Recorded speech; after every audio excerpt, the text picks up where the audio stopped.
And in Europe, stocks traded in positive territory in the morning as lockdown lifting continued throughout the continent. Let's bring in Chelsea Dulani now for details. Hello, Chelsea. Good afternoon. Well, global stocks started the week on a positive note after ending last week in the green, despite grim economic data. Where is this optimism coming from?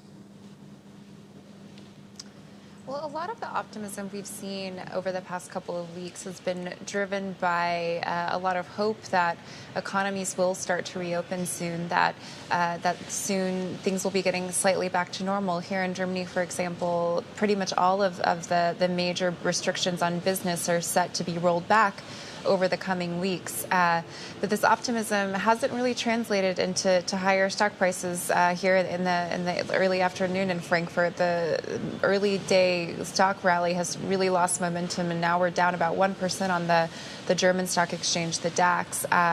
Investors really are still struggling to sort of put together these two narratives. On the one hand, just a string of extremely negative data, just unprecedented declines in industrial activity and consumer spending, and huge increases in unemployment. And at the same time, there is a lot of support still coming from governments and from central bankers.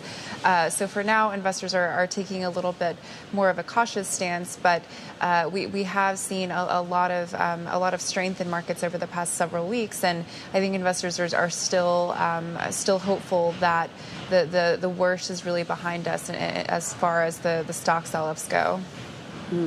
And a new report from Germany's IFO Institute shows layoffs are sweeping through the German hotel, restaurant and travel industries, even as the government spends billions of euros to help support the economy through its short-time work scheme. Why isn't the program preventing unemployment? The program has been quite successful in preventing a massive spike in unemployment, but this is really notable because the German short-time work scheme is really seen as the gold standard for how to prevent mass layoffs in an economic crisis. It was used during the financial crisis by Germany, and it really did help keep a lot of people in jobs. So through this program, the German government subsidizes wages for workers who are temporarily put on shorter hours or on if they're on furlough.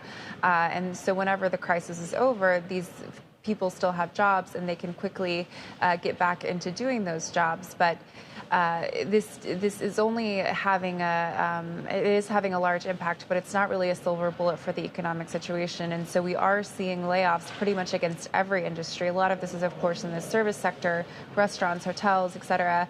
But it's also happening in the industrial sector as well. So about 40% of auto sector employers have had to let workers go. And this all makes it much more difficult for the economy to recover if people are permanently laid off.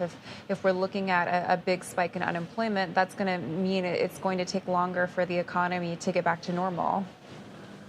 And European countries will begin rolling out contact tracing apps to track the spread of coronavirus in the coming week.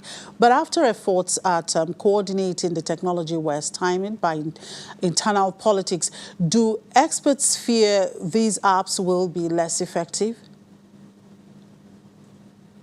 There's definitely a concern that the lack of coordination is going to hinder this effort in some ways.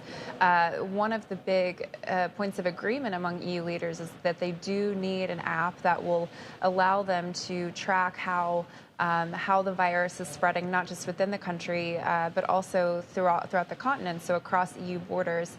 And what they had hoped to do was create an app that would allow them to see that and to particularly see how it's spreading across borders. And instead, we've sort of gotten this patchwork of different apps where some countries like Germany are going to be putting an app on using Apple or Google software, and others like the UK are going to be sort of keeping the data centralized, so they will use it or they will hold it themselves, and this will make it more accessible to public health authorities. But it also raises concerns about how they're going to be able to share data, how many people are really going to be able to download these apps, and if they aren't really able to come up with a unified solution, then that could certainly make it more difficult for public health authorities to track the spread of the virus and ultimately to contain it.